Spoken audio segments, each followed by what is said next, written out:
Halo sahabat Bunda, kali ini kita akan berdiskusi tentang ibu-ibu pasca persalinan.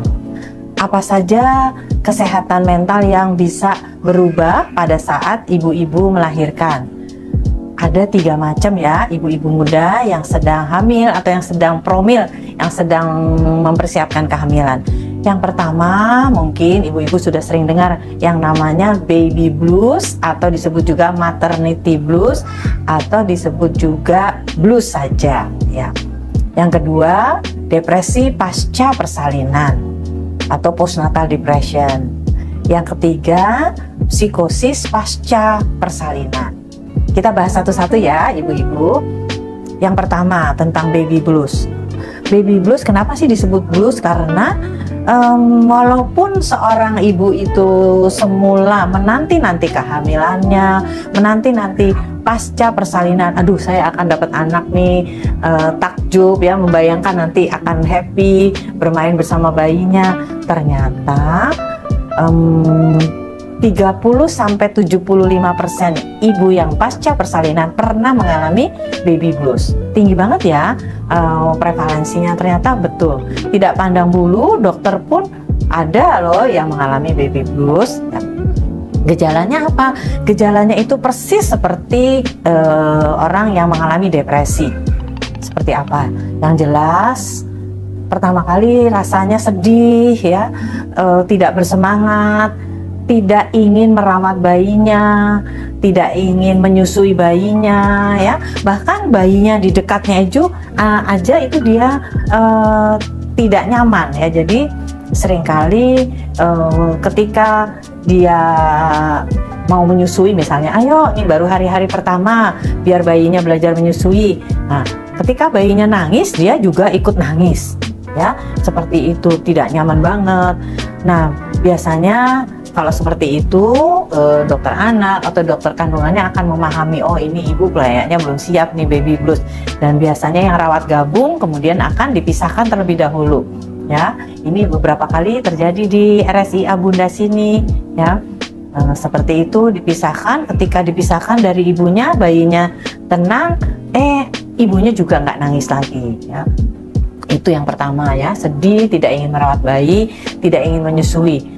Kadang-kadang merasa bersalah juga, ya Allah saya kok bodoh sekali ya, kenapa harusnya seorang ibu kan bisa ya merawat bayi, bisa menyusui, kenapa saya enggak gitu ya. Jadi dia sedih sendiri, merasa bersalah, dan itu akan membuat dia makin jauh dari anaknya.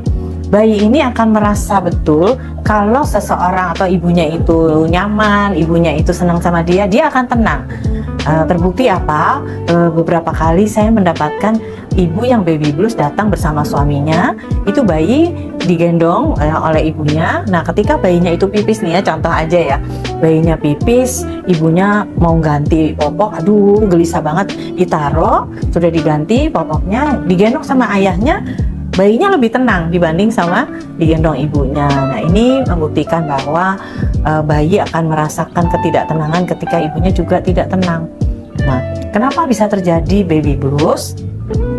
Hal ini terjadi karena lonjakan hormon. Jadi ketika ibu hamil, hormon estrogen dan progesteron itu tinggi sekali ibu-ibu, dan ketika melahirkan dia anjlok ya, turun sekali. Kemudian yang meningkat adalah hormon oksitosin yang akan merangsang produksi air susu. Nah, ketidakseimbangan hormon itu ialah yang menyebabkan terjadinya baby blues. Ya, tidak semua orang bisa mengalami itu. Ada beberapa faktor juga yang memicu terjadinya itu. Yang pertama faktor genetik ya. Kalau ibunya, neneknya itu dalam keluarga itu ada mengalami itu, biasanya sering juga anak perempuannya atau ibu itu akan mengalaminya. Ya, tapi kebanyakan memang hanya murni hormon ya. Jadi biasanya 10-14 hari setelah melahirkan dia akan hilang sendiri. Tiba-tiba perasaannya nyaman kembali, tiba-tiba dia senang lagi merawat bayinya, seperti itu. Jadi kalau baby blues tidak usah diobati, tidak usah diapa-apakan, dia akan hilang sendiri. Nah, cuman dari hari pertama sampai ke 14 hari itulah yang Kalau tidak ditengarai, tidak dikenali, kenapa sih saya begini gitu ya, dan suaminya juga heran, kemudian ibunya juga heran, ibu mertua juga heran ya, ibu-ibu, sehingga tetap harus diwaspadai. Kenapa? Bayi itu merasakan attachment atau kelekatan dengan ibu sebetulnya sejak dari dalam kandungan. Dari dalam kandungan, seorang janin itu sudah merasakan keterhubungannya dengan ibunya. Dia tahu nih, ada sesuatu nih yang nyambung sama saya ya. Makanya kalau ibu hamil itu sedih, stres, marah, bayinya akan merasakan. Sehingga kalau dilanjut dengan baby blues, nah akan lebih membuat bayi itu merasa tidak nyaman. Seperti kita ketahui bahwa 1000 hari pertama itu adalah saat yang paling baik, waktu emas untuk pertumbuhan fisik, mental, dan spiritual seorang bayi. Jadi jangan sampai 10-14 hari pertama ini sayang waktunya hilang, sehingga bayi merasakan adanya kesenjangan antara hubungan dia dengan ibunya. Itu bisa berpengaruh nanti setelah dia besar, attachment dengan ibu ini akan berpengaruh. Apakah dia secure atau insecure berdekatan dengan ibunya. Ya, seperti itu. Jadi walaupun bisa sembuh sendiri, baby blues tetap harus ditengarai dan juga harus ditata laksana dengan baik. Gangguan pasca persalinan yang kedua adalah depresi pasca persalinan. Depresi pasca persalinan gejalanya sama atau bisa merupakan kelanjutan dari baby blues bila setelah 14 hari ibu itu nggak sembuh ya, tetap dia sedih, tetap dia nggak kepengen ngerawat bayinya, tetap dia merasa bersalah, kadang-kadang aduh malas banget sih menyusui gitu ya, kenapa sih harus seperti ini, seperti itu ya. Dan itu kalau didiamkan bisa berlangsung berbulan-bulan, bisa sampai setahun. Nah, itu bahaya sekali, ibu-ibu.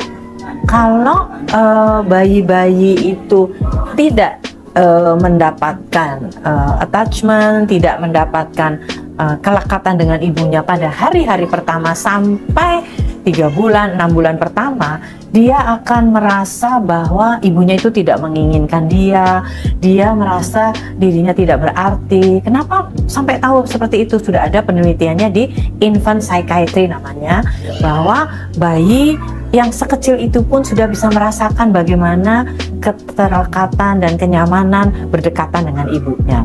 Nah, bagaimana ya ibu depresi pasca persalinan ini akibatnya?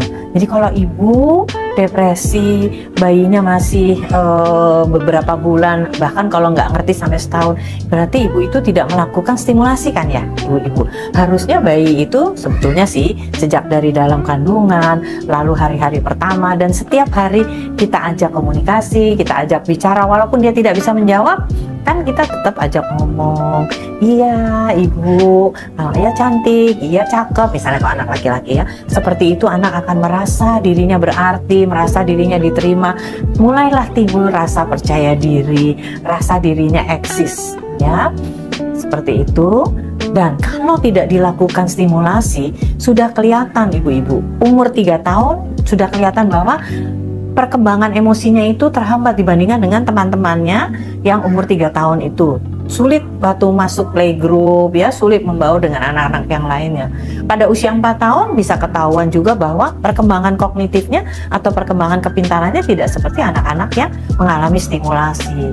Jadi depresi pasca persalinan itu sangat amat kalau bisa dihindari supaya anak-anak kita bertumbuh dan berkembang dengan sehat. Yang ketiga, psikosis pasca persalinan. Nah, ini jarang sekali terjadi, 1 per mil ya. Jadi dari 1000 yang melahirkan hanya 1 orang, tapi gejalanya sangat berbeda dengan blues atau depresi pasca persalinan. Ibu ini seperti orang sakit jiwa berat ya, jadi dia tidak menyadari fungsinya sebagai ibu, dia bisa marah-marah, dia bisa ngamuk sama bayinya, bahkan ada yang sampai mau membanting bayinya. Serem banget ya. Nah, kalau mungkin suami atau orang-orang terdekat menengarai bahwa ibu ini pandangan matanya sudah berbeda, kemudian terlihat seperti asing terhadap bayinya. Nah itu ibu-ibu harus waspada, keluarga harus waspada. Segera kalau yang psikosis pasca persalinan ini harus secara urgent dibawa ke dokter. Mungkin dibawa ke instalasi gawat darurat di rumah sakit manapun, semuanya juga akan bisa menolong ya. Jadi kalau ibu-ibu dengan psikosis pasca persalinan ini menyusui menjadi target kedua setelah ibu ini aman dan ibu ini menyadari kondisinya. Jadi memang 3 kondisi ini yang kita sewajibnya tahu dan memahami supaya anak tumbuh, berkembang secara fisik, secara mental, nantinya secara spiritual dengan baik, sehat, pandai, jadi orang yang bijaksana dan berguna. Demikian sahabat Bunda tentang ibu pasca persalinan yang kita bisa waspadai dan kita jaga supaya tidak sampai terjadi pada orang-orang di sekitar kita. Terima kasih. Wassalamualaikum warahmatullahi wabarakatuh.